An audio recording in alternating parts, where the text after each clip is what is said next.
Hi, வணக்கம் மக்களே.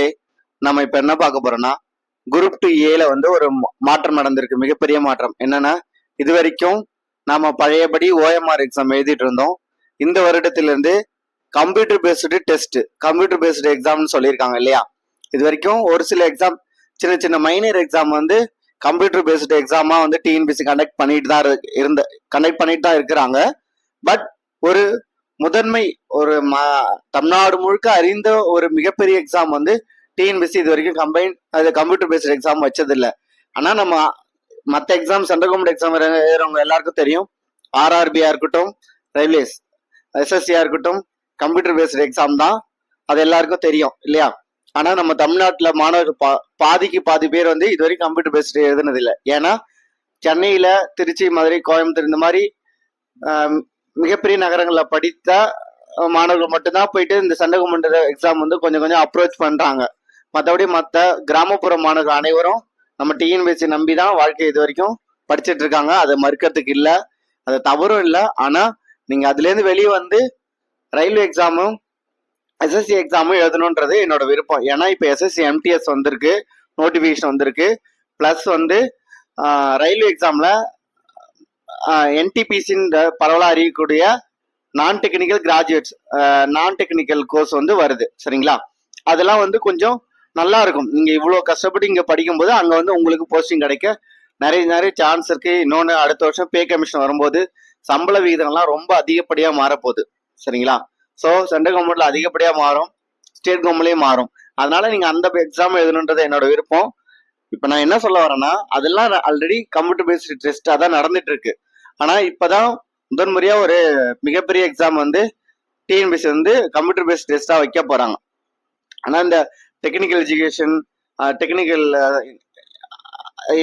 Engineering orient எக்ஸாம்லாம் வந்து கம்ப்யூட்டர் பேஸ்ட் டெஸ்டா தான் இப்போ 2 வருஷமா கண்டக்ட் பண்ணிட்டு இருக்காங்க. பட் அது வந்து கொஞ்சம் பேர் தான் எழுதக்கூடியது, கொஞ்சம் பேர் தான் அறியக்கூடிய எக்ஸாம். இப்பதான் வந்து ஒரு முன்னோட்டமா இதுக்கு மேல வந்து ஓஎம்ஆரை தூக்கிட்டு இதுக்கப்புறம் எல்லா எக்ஸாமும் கம்ப்யூட்டர் பேஸ்டா கொண்டு வரதுக்கு ஒரு முன்னோட்டமா டிஎன்பிசி வந்து குரூப் 2A மெயின்ஸை வந்து கம்ப்யூட்டர் பேஸ்ட் எக்ஸாமா வைக்கிறாங்க. இது ஏன்னா திரும்ப சொல்றேன்னா, இது வரைக்கும் நான் கம்ப்யூட்டர்ல அதிக பழக்கம் இல்லை, மவுஸ் அதிகமா பழகல, மவுஸ்ல கிளிக் பண்றது தெரியாது அப்படின்னு சொல்ற டிஎன்பிசி படிச்சுட்டு கொண்டு இருக்க மாணவர்களும் இருக்காங்க இல்லையா? உண்மையிலே கேட்டு பாருங்க, இருக்காங்க. ஏதோ ஸ்கூல்ல 1 ஹவரோ காலேஜ்ல 1 ஹவரோ தான் கம்ப்யூட்டர் டச் பண்ணவங்களா இருக்கிறாங்க. எல்லாம் அப்படி இல்லைன்னா கொஞ்சம் லேப்டாப் யூஸ் பண்ணுவாங்க. லேப்டாப்புக்கும் மவுஸுக்கும் கொஞ்சம் டிஃபரன்ஸ் அதிகமா இருக்கும். சரிங்களா? ஸோ வந்து இப்போ நீங்க மவுஸை பிடிச்சி பழகி கம்ப்யூட்டர் பேஸ்டு எக்ஸாம் வந்து நீங்க டெமோ வந்து எங்கேயாவது எடுத்துக்கணும். ஏன்னா நம்ம எல்லாம் குரூப் 2A மெயின்ஸ் கம்பல்சரி எழுத போறோம். நாம வந்து கண்டிப்பா அதிகத்த ப்ரிப்பரேஷனும் ஸ்டார்ட் பண்ணிட்டோம். நம்ம சிலபஸ் ஒரு படிக்கவும் போறோம். ஆனா எக்ஸாம்ல போய் அங்க தடுமாறக்கூடாது, தேர்வு அறையில போயிட்டு என்னடா கம்ப்யூட்டரா இருக்கு அப்படின்னு தடுமாறக்கூடாதுன்றதுக்காக திரும்ப சொல்லிட்டு இருக்கான். சரி, இன்னைக்கு எக்ஸாம் எப்படி நடந்தது? சரிங்களா? கம்பைன்டு டெக்னிக்கல் சர்வீஸ் இன்டர்வியூ வந்து இன்னைக்கு எக்ஸாம் நடந்தது. 20/7/2025 இன்னைக்கு எக்ஸாம் நடந்தது. எனக்கும் வந்து நான் ரயில்வேஸ், எஸ்எஸ்சி எல்லாம் எழுதியிருக்கேன். முதல் முறையா டிஎன்பிஎஸ்சில கம்ப்யூட்டர் பேஸ்ட் எக்ஸாம் வந்து நான் இன்னைக்கு தான் எழுதுறேன். நான் அதிகமா வந்து இன்டர்வியூ போஸ்ட், அது இன்ஜினியரிங் போஸ்ட் நான் போய் எழுதுனது இல்லை. இன்னைக்கு தான் நான் வந்து இதை அப்ளை பண்ணி போய் எழுதுறேன். ஏன்னா இந்த இனிமே கம்ப்யூட்டர் பேஸ்ட் எக்ஸாமா தான் இருக்கும்னு என்னோட எண்ணம் இருந்துச்சு. அதுக்கேற்றபடி இப்போ குரூப் 2A அதுவும் சொல்லிட்டாங்க. அதனால இன்னைக்கு நான் அப்ளை பண்ணிட்டு இன்னைக்கு போய் எக்ஸாம் எழுதினேன். முதல் முறையா நான் டிஎன்பிஎஸ்சில போய் கம்ப்யூட்டர் பேஸ்டு எக்ஸாம் எழுதினேன். எழுதிட்டு முதல்ல இப்ப என்ன நடந்ததுன்னு சொல்றேன். முதல்ல ஓஎம்ஆர் பேஸ்டா இருந்தா நீங்க 9:25 உள்ள போனா கூட உங்களை எக்ஸாம்குள்ள அலோவ் பண்ணிட்டு, ஹால்குள்ள அலோவ் பண்ணிட்டு உங்களை ஷேர் பண்ண சொல்லி எழுத வச்சிடலாம். ஆனா இப்ப அப்படி பண்ண முடியாது. நல்லா தெரிஞ்சு வச்சுக்கோங்க. ஒரு ஹால்ல ஒரு சென்டர்ல வந்து குறைஞ்சது ஒரு 200 இருந்து 250 இல்ல 400 பேர் கூட இருக்கலாம். இப்போ எக்ஸாம் அதிகமாக இருந்தால் 400 பேர் வரலாம். குரூப் 2A மெயின்ஸ் கொஞ்சம் கம்மியாக தான் இருக்கும். அதனால 100 to 150 பேர் கூட இருக்கும். சரிங்களா? ஆனால் முதல் ப்ராசஸ் என்ன பண்ணுவாங்கன்னா, நீங்க எக்ஸாம் சென்டருக்குள்ள போன உடனே உங்களுக்கு ஒரு கம்ப்யூட்டர் லேப் சொல்லிடுவாங்க. அந்த கம்ப்யூட்டர் லேப்குள்ள போன உடனே ஒரு வெல்கம் டெஸ்க் இருக்கும். சரிங்களா? அந்த வெல்கம் டெஸ்க்ல முதல்ல என்ன பண்ணுவாங்கன்னா, உங்களோட ரெஜிஸ்டர் நம்பர் போட்டு என்ட்ரி பண்ணிட்டு உங்களோட ஃபேஸ் அண்டு உங்களோட அப்பியரன்ஸ் கரெக்டா இருக்கான்னு செக் பண்ணிப்பாங்க. செக் பண்ணிட்டு ஒரு கேமரால, வெப்கேம்ல வந்து உங்களை போட்டோ எடுப்பாங்க. போட்டோ எடுத்து போட்டோ மேட்ச் பண்ணி விடுவாங்க. அதுக்கப்புறம் ஃபிங்கர் பிரிண்ட், நம்ம எப்படி ஆதார் பயோமெட்ரிக் வைப்போமோ அதே மாதிரி ஃபிங்கர் பிரிண்ட் சென்சார் மூலயமா உங்களோட ப்ரெசன்ஸை வந்து ஃபிங்கர் பிரிண்ட்ல வந்து என்ட்ரி பண்ணிடுவாங்க. என்ட்ரி பண்ணிட்டு உங்களுக்கு வந்து ஒரு கணினியை வந்து ஒதுக்குவாங்க, ஒரு கம்ப்யூட்டர் வந்து ஒதுக்குவாங்க. அது வந்து அந்த கணினி வந்து ஒவ்வொருத்தருக்கும் ஒவ்வொரு கணினின்னு சொல்லிட்டு ஒரு மறைவா இருக்கும். சரிங்களா? உங்களுக்கு ஒரு நம்பர் சொல்லிடுவாங்க, அந்த நம்பர் நீங்க அந்த கணினி போயில உட்காரணும். இதுக்கு வந்து குறைந்தது ஒரு 5 நிமிட ப்ராசஸ் இருக்கும், இல்ல ஒரு 2 நிமிஷம் ப்ராசஸா கம்பல்சரி இருக்கும். இப்ப நீங்க வந்து 9:25க்கு தான் உள்ள போறீங்க, அதாவது சென்டருக்குள்ளே இப்பதான் போறீங்க, நீங்க அதுக்கப்புறம் லேப தேடி ஓடுறீங்க, ஓடிட்டு 9 ஆயிடுச்சு, உங்களால எக்ஸாமுக்குள்ள நீங்க இதுக்குள்ள வந்துட்டீங்க, சென்டருக்குள்ள வந்துட்டீங்க, பட் எக்ஸாம் எழுத முடியுமானா முடியாது. அப்போ நீங்க எங்க எப்படி இருக்கணும், நீங்க குறைந்தது ஒரு 30 நிமிடமாவது முன்னாடி இருந்துடணும். 9 மணிக்கே போயிடணும். 9:30 மணினா நீங்க 9 மணிக்கே உள்ள போய் என்ட்ரி ஆயிட்டு நீங்க உங்களோட பிரசன்ஸை என்ட்ரி பண்ணிட்டு கூட நீங்க ரெஸ்ட் ரூம் போறது, தண்ணி குடிக்கிறது, அதெல்லாம் வேலை பண்ணலாம். ஒரு 9:05 கூட போயிட்டு நீங்க என்ட்ரி போட்டுட்டு வெளியில அலோவ் பண்றாங்க. ஏன்னா 9 வரைக்கும் தான் எக்ஸாம் ஸ்டார்ட் பண்றதுனால உங்களை யாரும் நீங்க ரெஸ்ட் ரூம் போக கூடாதெல்லாம் சொல்லல. சரிங்களா? ரெஸ்ட் ரூம் போகலாம், தண்ணி குடிக்கலாம், ஏதாவது சாப்பிடனா கூட சாப்பிடலாம், ஒரு 5 மினிட்ஸ் பிரேக் எடுத்துக்கலாம். நீங்க போயிட்டு அட்டண்டன்ஸ் என்ட்ரி போற மாதிரி வெல்கம் டெஸ்க் என்ட்ரி பண்ணிட்டு, அதை பண்ணாம நீங்க 9:20க்கோ 9:25க்கோ போயிட்டு ஒரு 10 பேர் தொடர்ச்சியா நின்னாங்கன்னா என்ன நடக்கும்ன்றது தெரியல. ஏன்னா இது வரைக்கும் மைனர் எக்ஸாம் தான் நடந்திருக்கு, மேஜர் எக்ஸாம் நடக்கும்போது என்ன நடக்கும்னு தெரியல. ஆனா நான் சொன்னது கண்டிப்பா நடக்கும். 9:25க்கு மேல மேக்ஸிமம் அலோவ் பண்ண மாட்டாங்க. ஏன்னா அங்க என்ட்ரி போட டைம் இருக்காது, உங்களால எக்ஸாம் போய் எழுத முடியாது, அது நடக்கும். சரி, இது வந்து வெல்கம் டெஸ்க்ல என்ட்ரி போட்டு உள்ள வந்துட்டோம். உள்ள வந்ததுக்கு அப்புறம் என்ன நடக்குது, உங்களுக்கு வந்து ஒரு கம்ப்யூட்டர் ஒதுக்கிட்டாங்க, நீங்க அந்த சேர்ல போய் உட்காந்துட்டீங்க, பாக்குறீங்க, நீங்க ஒரு 10 நிமிஷம் 5 நிமிஷம் முன்னாடி போய் உட்காந்துட்டீங்கன்னா டைம் ஓடிட்டு இருக்கும். சரிங்களா? இன்னைக்கு நான் என்ன பண்றேன்னா, ஆல்ரெடி ரெஜிஸ்டர் நம்பர் அவங்க போட்டு என்ட்ரி பண்ணனால யூசர் ஐடி என்னோட ரெஜிஸ்டர் நம்பர் வந்துச்சு, பாஸ்வேர்டு வந்து நம்மளோட அப்ளிகேஷன் நம்பர் வந்து பாஸ்வேர்டுன்னு சொன்னாங்க. அப்ளிகேஷன் நம்பர் போட்டு போடுற மாதிரி தான் இருக்கு. அதுவும் அது எப்போ போட முடியும்னா 9:25ல இருந்து 28க்குள்ள தான் போட முடியும். நீங்க என்னதான் ஒரு அரை மணி நேரம் முன்னாடி போய் ரெஜிஸ்டர் பண்ணிட்டு உள்ள உட்காந்தா கூட அந்த அரை மணி நேரமும் உங்களுக்கு டைம் தான் ஓடிட்டு இருக்கும். இன்னும் எக்ஸாம் டு பி ஸ்டார்ட்னு சொல்லி டைம் தான் ஓடிட்டு இருக்கும். ஸோ வந்து உங்களால வந்து அந்த 9:25 28க்கு அப்புறம் தான் நீங்க நான் என்ரோல் பண்ண முடியும். 9:30க்கு தான் அது கரெக்டாவே எக்ஸாம் ஸ்டார்ட், நம்ம எதுவும் டைப் பண்ணலன்னா அது சொல்லுது எக்ஸாம் ஸ்டார்ட்னு சொல்லிட்டு. அதே நீங்க 9:25க்குனா இந்த இது user ID password application number போட்டீங்கன்னா உங்களுக்கு இன்ஸ்ட்ரக்ஷன் அந்த மாதிரி விஷயங்கள்லாம் வந்துருது.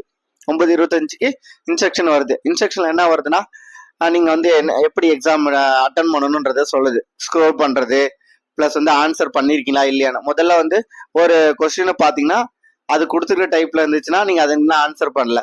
சப்போஸ் அந்த கொஸ்டினை பார்த்துட்டு நீங்க சேவ் அண்ட் நெக்ஸ்ட் கொடுத்துட்டீங்கன்னா ஆன்சர் பண்ணாம ரெட் கலர்ல இருக்கும், அப்பனா நீங்க வந்து அந்த கொஸ்டினுக்கு ஆன்சர் பண்ணல. நீங்க அதே ஒரு கொஸ்டினுக்கு ஏபிசிடில வந்து ஒரு ஆப்ஷன் சூஸ் பண்ணிட்டீங்கன்னா கிரீன் கலர் மாறிடும் அந்த நம்பர், கொஸ்டின் நம்பர். அப்ப வந்து நீங்க அந்த கொஸ்டினுக்கு ஆன்சர் பண்ணிட்டீங்க. இதையும் தாண்டி என்னன்னா, நீங்க ஏதாவது ரிவ்யூ கொடுக்கணும். இந்த கொஸ்டின் டவுட்டா இருக்கு, பின்னாடி போயிட்டு வரேன்னு சொல்லிட்டு நீங்க இந்த கொஸ்டினை படிச்சுட்டு கீழே ஒரு ஆப்ஷன் இருக்கும் மார்க்கஸ் ரிவ்யூன்னு சொல்லிட்டு, அந்த ரிவ்யூ கொடுத்துட்டீங்கன்னா அது ப்ளூ கலர்ல இருக்கும். அப்படின்னா அந்த கொஸ்டினுக்கு நீங்க என்ன ஆன்சர் பண்ணல, நீங்க அதை பார்க்கணும் அப்படின்ற ஒரு தாட்ல இருக்கீங்கன்னு அர்த்தம். சப்போஸ் நீங்க ஆன்சர் ஏபிசிடிஇல ஒரு ஆப்ஷன் அடிச்சுட்டு கீழே அந்த மார்க்கஸ் ரிவ்யூன்னு கொடுத்துட்டீங்கன்னா நீங்க ஆன்சர் பண்ணிட்டீங்க, இருந்தாலும் ரிவ்யூன்ற சொல்லிட்டு ப்ளூ கலர்ல சின்ன கிரீன் கலர் சர்க்கிள் இருக்கும். ஸோ வந்து அப்படி இருந்துச்சுன்னா நீங்க ஆன்சர் பண்ணிட்டீங்க, அது எவல்யூஷனுக்கு எடுத்துப்பாங்க. ஆனா அது ரிவ்யூன்றனால நீங்க ரிவ்யூ பண்ணலாம், இல்ல அப்படியே விட்டா கூட அது எவல்யூஷன் எடுத்துப்பாங்க அப்படின்னு சொல்றாங்க. ஸோ 5 ஆப்ஷன் இருக்கு. ஒன்னு ஆன்சர் பண்ணல, ஒன்னு டச்சே பண்ணல, இன்னொன்னு ஆன்சர் பண்ணல ரெட்டு, இன்னொன்னு ஆன்சர் பண்ணிட்டீங்க கிரீனு, இன்னொன்னு ரிவ்யூ போட்டிருக்கீங்க ப்ளூ, ஆன்சர் பண்ணிட்டு ரிவ்யூ போட்டிருக்கீங்க ப்ளூல சின்ன கிரீன். ஸோ இந்த 5 ஆப்ஷன் இருக்குன்றது சொல்றாங்க. சரிங்களா? இதை தாண்டி மேல வந்து டைம் ஓடிட்டே இருக்கு, 180 நிமிடங்கள் ஓடிட்டே இருக்கு. அதே வந்து மாற்றுத்திறனாளிகள் இருந்தா 240 நிமிடங்கள். சரிங்களா? அவங்களுக்கு வந்து ஒரு மணி நேரம் எக்ஸ்ட்ரா கொடுக்குறாங்க, 240 நிமிடங்கள் இருக்கு, அது சொல்லிடுறாங்க. இந்த நிமிடங்கள் ஓடும் போது ஒரு பதட்டம் வரும், எல்லாருக்குள்ளயும் பதட்டம் வரும், எவ்வளவு நல்லா படிச்சாலும் ஒரு பதட்டம் வரும். அதனால முடிஞ்ச அளவுக்கு அந்த நிமிடங்கள் வந்து ஒதுக்கிடுங்க. சரிங்களா? அதை பார்த்து பயந்துடாதீங்க. அதை பார்த்து பயந்துட்டீங்கனாலே உங்களுக்கு எப்பயுமே எக்ஸாம் ஹால்ல போயிட்டு நீங்க நிதானமாவும் அமைதியாகவும் இருந்தாலே நீங்க சக்சஸ் தான். நீங்க இவ்வளவு தூரம் படிச்சதுல இருந்து நிதானமாவும் அமைதியாக இருந்துட்டாலே நீங்க ரொம்ப சக்சஸ் ஆயிட்டீங்கன்னு அர்த்தம். சரிங்களா? அதனால அந்த டைம் பார்த்து பதட்டம் அடையாதீங்க, அது ஓடுறபடி ஓடிட்டோம், ஒன்றும் பிரச்சனை இல்லை. சரிங்களா? அடுத்தது, இந்த கம்ப்யூட்டர் பேஸ்டு எக்ஸாம்ல பாசிட்டிவ் என்ன நெகட்டிவ் என்ன, ஸ்டூடெண்ட்ஸுக்கு தான் சொல்றேன், நான் டிஎன்பிசி பத்தி சொல்லல. ஸ்டூடெண்ட்ஸ்க்கு பாசிட்டிவ் என்ன நெகட்டிவ் என்ன. பாசிட்டிவ், நீங்க போயிட்டு கொஸ்டின் பேப்பர் வாங்கி காமன் நேரம் முன்னாடி கொஸ்டின் பேப்பர் கொடுங்கன்னு கேட்டு அந்த கொஸ்டின் பேப்பர் வந்து பேஜ் இருக்கா கரெக்டா இருக்கான்னு செக் பண்றது தேவையில்லை, ஒண்ணு. ரெண்டாவது, அந்த கொஸ்டின் பேப்பர்ல வந்து நீங்க பார்த்து ஓஎம்ஆர் ஷீட்ல ஷேர் பண்ணணும். அந்த ஷேர் பண்ற தப்பா முன்னாடிலாம் தப்பா ஷேர் பண்ணா ஒரு கொஸ்டின் 1 மார்க் குறைப்பேன்னு சொல்லுவாங்க. ஆனா இப்ப தப்பா ஷேர் பண்ணீங்கன்னா உங்களோட OMR இன்வாலிடேஷன் சொல்லியிருக்காங்க. அப்ப அந்த ஷேர் பண்ற ஒரு தப்பு நடக்கும்னா அது கிடையாது. 2 பாசிட்டிவ் 2. மூணாவது, நீங்க உங்க சைட்ல எந்த மிஸ்டேக்கும் வராது. ஏன்னா OMR ஷேடிங் வராது, எந்த பிரச்சனையும் கிடையாது. அதனால உங்களுக்கு வந்து உங்க சைடு மிஸ்டேக் எல்லாம் குறைஞ்சிருச்சு. மூணாவது, இது பாசிட்டிவ். அடுத்து நாலாவது என்னன்னா, நீங்க 1வது கொஸ்டின் வந்து பாத்திருக்கீங்க. ABCDல 4 ஆப்ஷன்ல அவங்க வந்து கொஞ்சம் டவுட்டா இருக்கு, ADயான்னு தெரியல அப்படின்னு சொல்லிட்டு டவுட்டா இருக்கு. நீங்க என்ன பண்ணிட்டீங்க, சரி நம்ம A அடிச்சிரோம்னு சொல்லிட்டு பதத்துல OMRல A ஷேர் பண்ணிட்டு போயிட்டீங்க. 1வது கொஸ்டின். திடீர்னு 100வது கொஸ்டின் அது சம்பந்தமாவே ஒரு கொஸ்டின் இருக்கு. அந்த கொஸ்டின் படிக்கும்போது 1வது கொஸ்டினுக்கான ஆன்சர் வருது. ஆனா அந்த ஆன்சர் வந்து டியா இருந்துச்சுன்னா, ஐயோ போச்சே, ஒரு கொஸ்டின் போச்சேன்னு சொல்லிட்டு நம்ம மைண்ட் ஸ்ட்ரெஸ்ஃபுல் ஆயிடும். அதுக்கப்புறம் 101ல இருந்து 200 அதே தான் தோணும். இயல்பானதான், எல்லாருக்கும் நடக்கக்கூடியதுதான். சரிங்களா? எனக்கா இருந்தாலும் எல்லா மாணவர்களும் நடக்கக்கூடியதுதான். ஆனா இப்ப அந்த மிஸ்டேக் வந்து நம்மள கரெக்ட் பண்ணிக்க முடியும். ஏன்னா நீங்க 1வது கொஸ்டின் A ஆப்ஷன் அடிச்சுட்டு 100வது கொஸ்டின் போய் படிக்கிறீங்க. அந்த 100வது கொஸ்டின் படிக்கும் போது உங்களுக்கு 1வது கொஸ்டினுக்கான ஆன்சர் கிடைக்குது Dன்னு. நீங்க அந்த 100வது கொஸ்டின் நீங்க ஆன்சர் பண்ணிட்டு டைரக்டா 1வது கொஸ்டின் வந்து ஆப்ஷன் வந்து மாத்த முடியும். அப்ப அந்த 180 நிமிடங்கள் நீங்க நல்லா சூப்பரா யூஸ் பண்ணீங்கன்னா, நீங்க தப்பா பண்ணதை கூட சப்போஸ் இன்னொரு கொஸ்டின் மூலமா ஆன்சர் கரெக்ட் பண்ற மாதிரி வந்துச்சுன்னா உங்களால கரெக்ட் பண்ணிக்க முடியும். இது எல்லா மாணவர்களுக்கும் ஒரு வரப்பிரசாதம் தான்.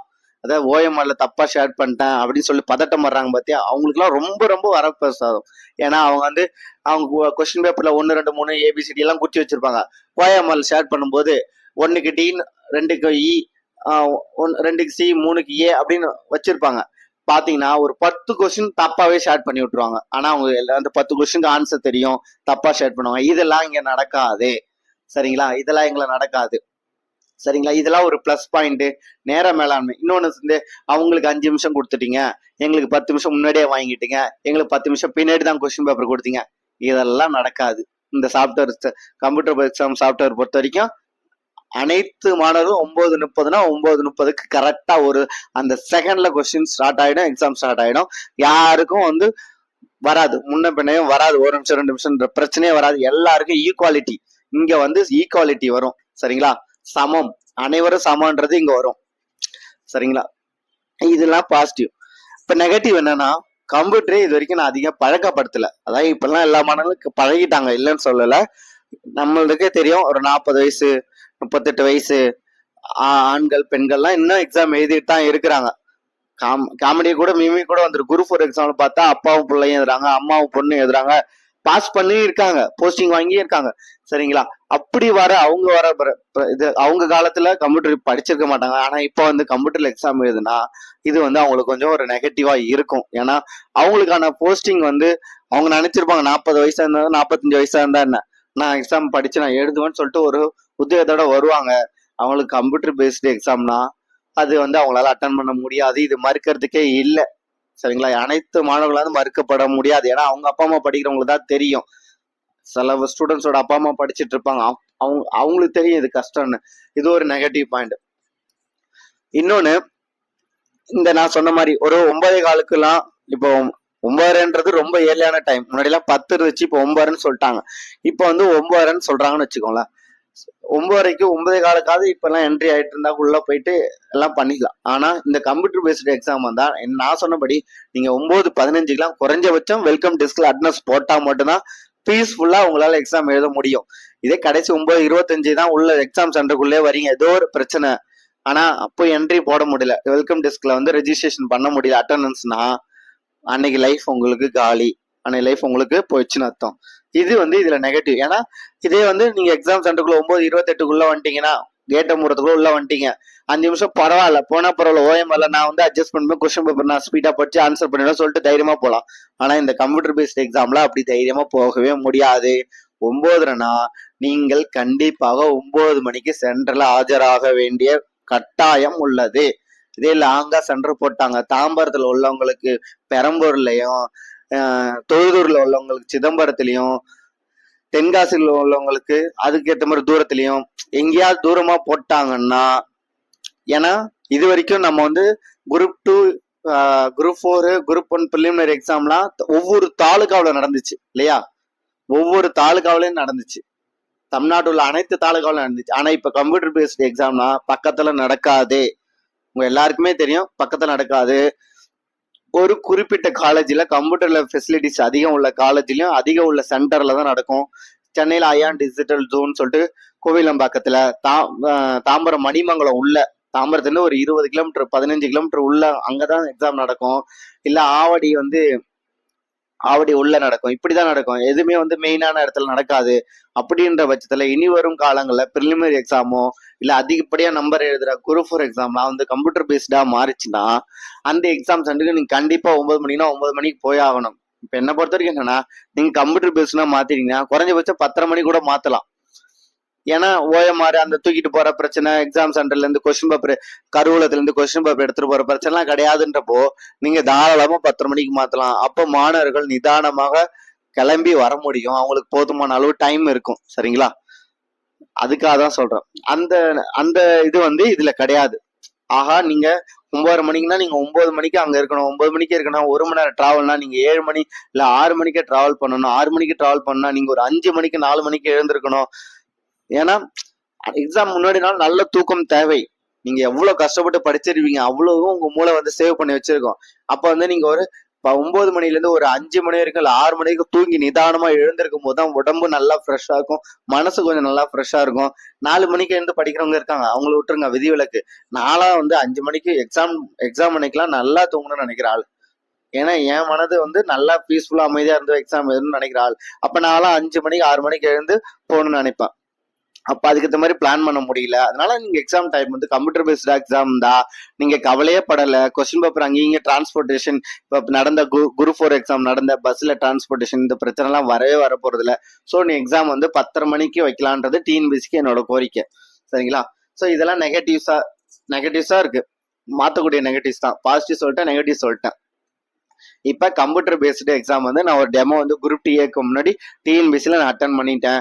உங்களுக்கு எதனா ஒரு வாய்ப்பு இருந்தா, ஏன்னா இதுக்கு மேல வாய்ப்பு இல்லை, நல்லா தெரியும். ஏன்னா இதுக்கு முன்னாடி யாராவது இருந்ததா நீங்க டெக்னிக்கல் சர்வீஸ் யாராவது இன்ஜினியரிங் முடிச்சவங்களோ இல்ல நான் டெக்னிக்கல் சர்வீஸ் இல்ல இப்ப டிப்ளமோ ஐடி லெவல் போட்டிருந்தாங்க, அது மாதிரி எல்லாம் இருந்தா கூட நீங்க போட்டிருக்கலாம். சப்போஸ் இதுக்கு மேல அது சான்ஸ் இல்லை. ஸோ நீங்க ஒரு பிரைவேட் சென்டர்லயோ இல்ல பிரைவேட் கோச்சிங் டெமோ எங்கேயாச்சும் ஃப்ரீயா கண்டக்ட் பண்ணாங்கன்னா நீங்க போய் அட்டன் பண்ணணும். எப்போ மெயின்ஸ் எக்ஸாம் முன்னாடி நீங்க பிரிலிமினரி கிளியர் பண்ணிட்டீங்கன்னா மெயின்ஸ் எக்ஸாம் முன்னாடி கண்டிப்பா எல்லா பிரைவேட் சென்டர்லும் நடத்துவாங்க. எங்கேயாவது நடத்துவாங்க, கண்டிப்பா முக்கியமான சென்டர்லாம் நடத்துவாங்க, ஃப்ரீயாவே நடத்துவாங்க. அதை நீங்க கண்டிப்பா அட்டன் பண்ணியே ஆகணும். அப்பதான் நீங்க குரூப் டி ஏ ஆனா மெயின்ஸ் எக்ஸாம் உங்களால அமைதியா பீஸ்ஃபுல்லா போய் எக்ஸாம் சென்டர்ல நீங்க அட்டன் பண்ண முடியும். சரிங்களா? அதை நீங்க இதை மறுக்கிறதுக்கே இல்லை. இந்த இன்ஃப்ராஸ்ட்ரக்சர் உள்ள சென்டர் மட்டும்தான் ஃப்ரீயா அந்த டெமோ நடத்த கேட்டுக்கிறேன் நான். மற்ற எல்லா சென்டர், மிகப்பெரிய சென்டர் எல்லாம் இருக்காங்க இல்லையா, அவங்கள்ட்ட கம்ப்யூட்டர் லேப் அந்த ஃபெசிலிட்டிஸ் எல்லாம் இருக்கும். இல்ல அவங்க காலேஜ்ல டைப் பண்ணி அவங்க பண்ண முடியும். அவங்க பண்ணுவாங்கன்னு நினைக்கிறேன், கண்டிப்பா பண்ணுவாங்க. ஏன்னா இது முதல் முறையா ஒரு குரூப் டிஏல ஒரு நல்ல ஒரு பரவலா அறியக்கூடிய exam mains computer based exam வைக்கிறது. சரிங்களா? சோ சரி, ஓகே. இப்ப நம்ம கொஸ்டின் பேப்பருக்கு வருவோம். இப்போ கொஸ்டின் பேப்பர் ஹார்ட் காப்பியா இருந்தா நான் எடுத்து உங்களுக்கு வீடியோவே போட்டு காமிச்சிருப்பேன், இல்ல போட்டோ எடுத்து சாஃப்ட் காப்பியா உங்களுக்கு அப்லோட் பண்ணி காமிச்சிருக்கலாம். ஆனா இப்ப நான் என் மைண்டுக்குள்ள ஸ்டோர் பண்ணி தான் வச்சிருக்கேன். ஏதாவது சின்ன சின்ன தவறுகள் இருந்தா மன்னிச்சுக்கோங்க. ஏன்னா உங்களுக்கே நல்லா தெரியும், இது கம்ப்யூட்டர் பேஸ்ட் எக்ஸாம்னால நம்ம கொஸ்டின் பேப்பர் வெளில எடுத்துட்டு வர முடியாது. இது வரைக்கும் நானும் முதல் முறையா இப்ப ஆர்ஆர்பிலாம் நம்மளுக்கு ஆன்சருக்கு என்ன, நம்ம எழுதுற ஆன்சர் என்ன அப்படின்றதெல்லாம் வரும். நம்மளோட ஆன்சர் அவங்க கொடுத்துருக்க ஆன்சருக்கு எல்லாம் செக் பண்ற மாதிரி எல்லாம் வரும். டிஎன்பிஎஸ்சி இது வரைக்கும் அந்த மாதிரி இல்லை, நான் எழுதுனது இல்லை, இதான் முதல் முறை. அதனால எப்படி வரப்போகுதுன்னு எனக்கு தெரியல, நான் இது வரைக்கும் பார்த்தது இல்லை, இதான் முதல் முறையா பார்க்க போறேன். சரி, அது பார்த்துக்கலாம். இன்னைக்கு எக்ஸாம் எப்படி இருந்துச்சு? ஒரு குரூப் டூ ஏக்கு ஒரு முன்னோடி எக்ஸாம் தான். நான் இதை நினைச்சுக்கிட்டு எக்ஸாம் அட்டன் பண்ணேன். டிகிரி ஸ்டாண்டர்ட் சிலபஸ் தான்.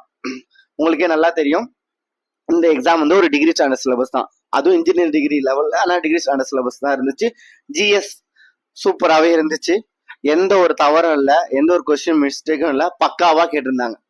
என்ன பொறுத்த வரைக்கும் சூப்பரா ஒரு டிகிரி ஸ்டாண்டர்ட் சிலபஸ்ல ஜிஎஸ் கேட்டிருந்தாங்க. ஈஸியா இருந்ததுன்னு சொல்ல வரல, ஸ்டாண்டர்ட் கரெக்டா இருந்துச்சு.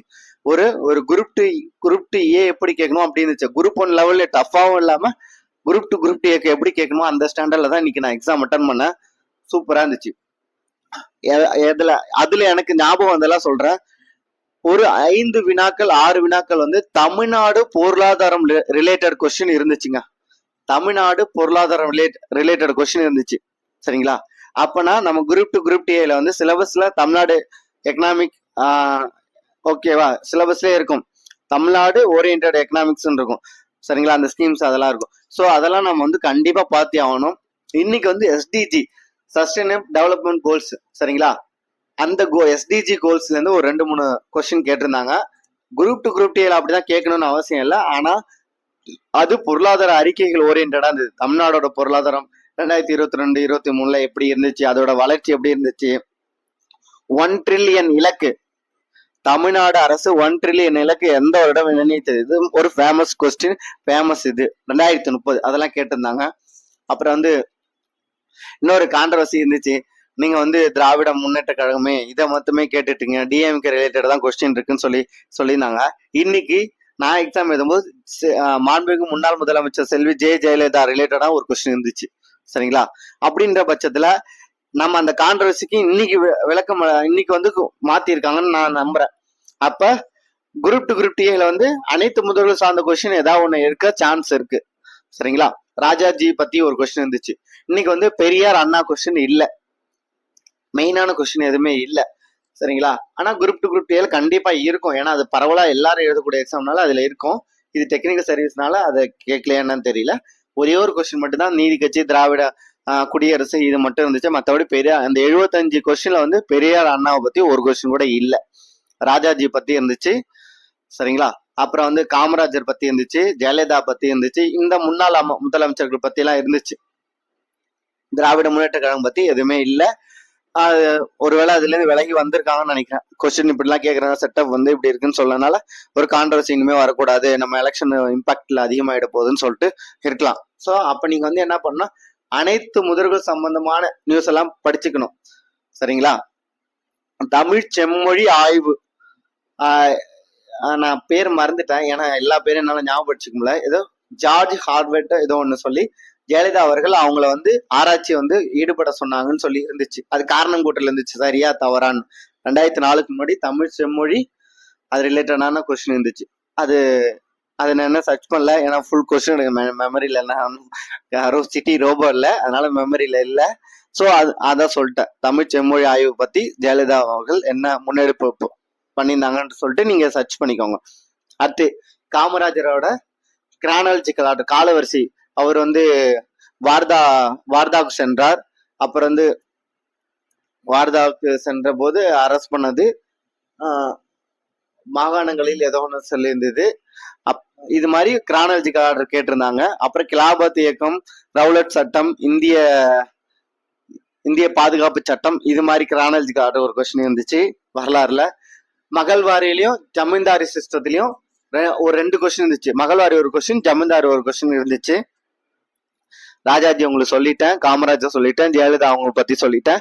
கண்டிப்பாக நீங்க என்னென்ன கிரானாலஜிக்கல் ஆர்டர் படிக்கணும்ன்றத மனப்பாடம் பண்ணணும்னு நான் இன்னைக்கே சொல்லிடுறேன். இதுல இருந்து ஒரு கொஸ்டின் வரும், என்னன்னா குடியரசுத் தலைவர்கள். ஏன்னா நான் கடைசி 4 எக்ஸாம்ல பார்த்துட்டேன், அதை வச்சுதான் சொல்றேன். குடியரசுத் தலைவர்கள் கிரானாலஜிக்கல் ஆர்டர் தெரியணும், காலமுறைக்கு தெரியணும், வைஸ் பிரசிடென்ட் தெரியணும், பிரைம் மினிஸ்டர் தெரியணும், பினான்ஸ் கமிஷன் தெரியணும். அப்புறம் ஸ்பீக்கர், இன்னைக்கு கேட்டது என்ன, முதல் பெண் ஸ்பீக்கர், அது ரிலேட்டடா ஒரு கொஸ்டின் இருந்துச்சு. அப்புறம் ஸ்பீக்கர் சம்பந்தமா, சபாநாயகர் சம்பந்தமா கொஸ்டின் இருந்துச்சு. சரிங்களா? சபாநாயகர், இந்திய சபாநாயகர், அதாவது நாடாளுமன்ற சபாநாயகர் வந்து அவர் வந்து லோக்சபா சபாநாயகர் வந்து இங்கிலாந்து சபாநாயகர் ஈக்குவலான தகுதி உடையவர், பவர் உடையவர்னு சொல்ற மாதிரி ஒரு கொண்டு இருந்துச்சு. அப்புறம் வந்து அவர் ஜாயிண்ட் சிட்டிங்ல அவர் தான் ஹெட், அது கரெக்ட், அது எனக்கு நல்லா தெரியும். கூட்டு தலைமை கூட்டத்திற்கு அவர் தான் தலைமை தாங்குவார், அது நல்லா தெரியும். அது மாதிரி ஒரு கொஸ்டின் இருந்துச்சு. பட் நான் சொன்ன மாதிரி இது பாத்தீங்கன்னா குடியரசுத் தலைவர், துணை குடியரசுத் தலைவர், பிரைம் மினிஸ்டர், நிதி ஆணையம், அப்புறம் வந்து சட்ட ஆணையம் முன்னாடி கேட்டாங்க, அது கேட்பான்னு நம்மளால படிக்க முடியாது. நிதி ஆணையம் கம்பல்சரி தெரியணும். அப்புறம் வந்து தமிழ்நாடு முதலமைச்சருக்கு கிரானாலஜிக்கல் ஆர்டர் கண்டிப்பா தெரியணும். இந்த 5 வகையான காலவரிசை வந்து பாலிட்டியை பொறுத்த வரைக்கும் நமக்கு கண்டிப்பா தெரியணும். பாலிட்டிலாம் கொஸ்டின் அதிகமா வரும்போது நான் அடிக்கடி சொல்லியிருக்கேன், அது கண்டிப்பா தெரியணும். ஜிஎஸ் பத்தி தான் சொல்லிட்டு இருக்கேன். ஸோ இந்த மெயினான சொல்லிட்டேன், தமிழ்நாடு பொருளாதாரம் ஓரியன்டா இருக்கணும் நம்ம ப்ரிப்பரேஷன் ஸ்டார்ட். இனிமே கொஞ்சம் 1 hour அதுக்கு ஒதுக்கி இருக்கணும். பாலிட்டியில அப்புறம் என்ன கேட்டாங்கன்னா 104வது சட்ட திருத்தம் எந்த நாளில் வந்து அமெண்ட்மெண்ட் எக்ஸிக்யூட் ஆயிடுச்சு, அமல்படுத்தப்பட்டதுன்னு கேட்டிருக்காங்க. பாருங்க, ரொம்ப டேட், அதுவும் எக்ஸாக்ட் டேட் கொடுத்துருக்காங்க. 20 ஜனவரி 2009 2010 அப்படின்னு கொடுத்துருக்காங்க. என்னடா இது டேட்லாம் கேக்குறீங்க, அன்னைக்கு அப்படிதான் பினான்ஸ் கமிஷன்ல ஏதோ டேட் இதெல்லாம் கேட்டிருந்தீங்க, இன்னைக்கு அப்படி கேக்குறீங்க அப்படின்னு நான் நினைச்சிட்டேன். அப்ப நான் இன்னொன்னு சொல்ல வரேன், 100ல இருந்து இப்ப வந்து 113 114 அமெண்ட்மெண்ட் இருக்கு. இந்த 13 14 அமெண்ட்மெண்ட்டுக்கு கண்டிப்பா டேட்டோட பாத்துருங்க. முடிஞ்ச அளவுக்கு மனப்பாடம் பண்ண முடியாது, முடிஞ்ச அளவுக்கு பார்த்து வச்சுக்கோங்க. கடைசி ஒரு 10-20 அமெண்ட்மெண்ட்ஸ்க்கு வந்து டேட்டோட பார்த்து வச்சுக்கோங்க. அது மாதிரி 73வது சட்ட திருத்தம் அமெண்ட்மெண்ட் வந்து எந்த வருடம் வந்து அமலுக்கு வந்ததுன்னு கேட்டிருக்காங்க. அது உங்களுக்கு தெரியும். 73 74 ரொம்ப ரொம்ப இம்பார்ட்டன்ட். எந்த வருடம் தெரியும். முடிந்த அளவுக்கு இந்த அமெண்ட்மெண்ட்ல 2 கொஸ்டின் நீங்க இருந்தனால சொல்றேன். ஒரு கொஸ்டின் வந்தா கூட இந்த 100 அமெண்ட்மெண்ட் எந்த வருஷம்ன்றது உங்களுக்கு ஓரளவுக்கு முக்கியமான அமெண்ட்மெண்ட்லாம் உங்களுக்கு தெரியும். 42 44 தெரியும், சரிங்களா?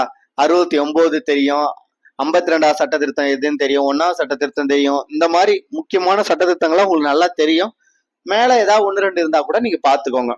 சட்டத்திருத்தம் எந்த வருடம் வந்து வந்துச்சு, இயர், அது ஓரளவுக்கு நம்ம பார்த்துட்டு தான் இருக்கோம். இருந்தாலும் சொல்றேன். ஜிஎஸ்ல இது ஒண்ணு, பாலிட்டி சொல்லிட்டேன், ஹிஸ்டரியில அது சொல்லிட்டேன். இல்துமிஷ் ரிலேட்டடா தான், அது என்னன்னு தெரியல, குரூப் 1லயும் இல்துமிஷ் ரிலேட்டடா தான் வந்துச்சு, இன்னைக்கும் இல்துமிஷ் ரிலேட்டடா தான் வந்துச்சு கொஸ்டின். அப்புறம் கிருஷ்ணதேவரை பத்தி ஒரு கொஸ்டின் வந்துச்சு. இல்ல, தமிழ்நாடு ரிலேட்டடா சொல்லிட்டேன் ஜிஎஸ்ல, எனக்கு ஞாபகம் இருந்த வரைக்கும் நான் சொல்லிட்டேங்க. அடுத்து தமிழ் 25 ஆப்டிடியூட் கொஸ்டின் எப்படி இருந்துச்சுன்னா, ஓகே, 25 ஆப்டிடியூட் கொஸ்டின் அப்படியே நச்சுன்னு இருந்துச்சு, நல்லா இருந்துச்சு, ரொம்பலாம் கான்ட்ரவர்சியெல்லாம் இல்லை, நல்லா இருந்துச்சு கொஸ்டின். ஹச்சிசிஎஃப் ஓரியன்டா ஒரு 3 கொஸ்டின் இருந்துச்சு. டைம் அண்ட் ஒர்க் ஓரியன்டா ஒரு 2 கொஸ்டின் இருந்துச்சு.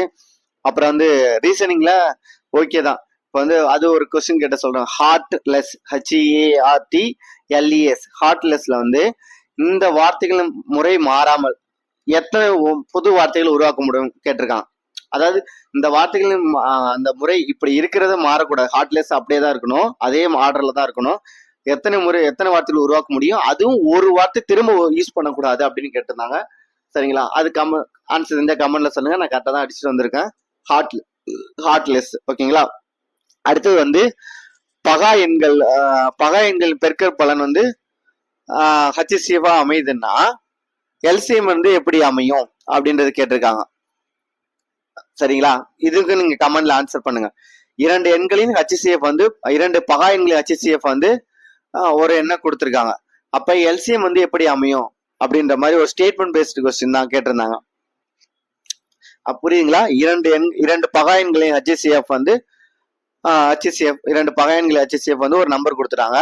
அப்போது அந்த 2 நம்பர்களும் எல்சிஎம் எப்படி இருக்கும்னு சொல்லிட்டு ஸ்டேட்மெண்ட் மாதிரி கொடுத்துருந்தாங்க. சரிங்களா? அப்ப அந்த 2 பகா எண்கள் பெருக்கல் பலனா தான் அந்த எல்சிஎம் அமையும் இல்லையா? ஏன்னா பகா எண்களுக்கு காரணிப்படுத்தினா 1, அப்புறம் வந்து அந்த எண்ணு தான் காரணியா இருக்கும். அப்படின்ற பட்சத்துல பகா எண்ணாலே HCFும் அதுதான் வரும், எல்சிஎம் அதுதான் வரும்ன்ற மாதிரி இருந்துச்சு. சரிங்களா? சரி, அடுத்து HCF எல்சிஎம் சொல்லிட்டேன். ரீசனிங் ஓகே தான் சொல்லிட்டேன். ஒரு கொஸ்டின் சொல்லியிருக்கேன். டைம் அண்ட் ஒர்க்ல 3 கொஸ்டின் சொல்லியிருக்கேன். 3 கொஸ்டின் வந்திருக்கு, ஈஸி தான். சிம்பிள் இன்ட்ரெஸ்ட் காம்பவுண்ட் இன்ட்ரெஸ்ட்ல வந்து ஈஸியா தான் இருந்தது. சிம்பிள் இன்ட்ரெஸ்ட் காம்பவுண்ட் டிகிரி ஸ்டாண்டர்ட்னால காம்பவுண்ட் இன்ட்ரெஸ்ட் கொஞ்சம் டஃப்பா தான் இருந்தது. ஆனா குரூப் 4ல கேட்ட கொஸ்டின் தான். சரிங்களா? குரூப் 4ல இல்ல, குரூப் 1ல கேட்ட கொஸ்டின் மாதிரியா தான் வந்துச்சு. 2 நபர்கள் வந்து மொத்த வட்டி இவ்வளோ, அவங்க 2 பேரும் வந்து இத்தனை பர்சன்டேஜ் ரேட் ஆஃப் இன்ட்ரெஸ்ட்ல வந்து 10-12 ஆண்டுகள்ல வந்து போட்டிருக்காங்க. அவங்க 2 பேருக்கு கிடைக்கக்கூடிய வட்டி விகிதத்தோட கூடுதல் தான் அது மாதிரி சொன்னோம் இல்லையா? அதே மாதிரி தான் இது. ஸோ வந்து 2 நபர்கள் அவர்களோட மொத்த தொகை எவ்வளோன்னு சொல்லலை, அசல் எவ்வளோன்னு சொல்லலை, வட்டி கொடுத்துட்டாங்க. ஒருத்தரோட வட்டி கொடுத்துட்டாங்க, இன்னொருத்தர் வட்டி எவ்வளோன்னு கேட்குறாங்க. அந்த மாதிரி கொஸ்டின் இருந்துச்சு. டைம் அண்ட் ஒர்க்ல வந்து ஆண் பெண் சிறுவன் 3 பேரும் அவங்களோட 1/5 அதாவது 5 நாட்கள் 10 நாட்கள் 20 நாட்களே ஒரு ஒர்க்கை முடிப்பார்கள். ஆணும் பெண்ணும் சேர்ந்து ஸ்டார்ட் பண்ணிட்டாங்க. சரிங்களா? ஸ்டார்ட் பண்ணிட்டு 5 நாளுக்கு ஒர்க் பண்ணிட்டாங்க. எத்தனை சிறுவர்கள் சேர்ந்தா அந்த ஒர்க்கை முடிக்க முடியும் அப்படின்ற, ஒரே நாள்ல முடிக்க முடியும் அதே ஒர்க் அப்படின்ற மாதிரிலாம் கொஸ்டின் கேட்டிருந்தாங்க. நான் தப்பா கூட சொல்லலாம், இது நான் சொல்றதை வச்சு கொஞ்சம் இது பண்ணுங்க. ஏன்னா அந்த சென்டென்ஸ் எல்லாம் என்னால் மனப்பாடம் பண்ண முடியல. அங்க ஆன்சர் பண்ணிட்டு வந்திருக்கு, அது வேற விஷயம். பட் இங்க மனப்பாடம் பண்ண முடியல, மனப்பாடம் பண்ணி உங்களுக்கு எக்ஸாக்டா சொல்ல முடியல. ஸோ ஜிஎஸ் வந்து டிகிரி ஸ்டாண்டர்டா சூப்பரா இருந்துச்சு. எனக்கு தெரிஞ்சு இதே இந்த கொஸ்டின் பேப்பர் சப்போஸ் வந்துச்சுன்னா இதே மாதிரி தான் குரூப் டி வரும். ஏன்னா அதுவும் டிகிரி ஸ்டாண்டர்ட் சிலபஸ் தான் ஜிஎஸ். ஆப்டிடியூடு அதே எஸ்எஸ்எல்சி தரம் கொஞ்சம் ஓகேவா தான் இருக்கும். ரீசனிங் வேற என்ன சம் கேட்டிருந்தாங்க யோசிச்சு சொல்றேன்.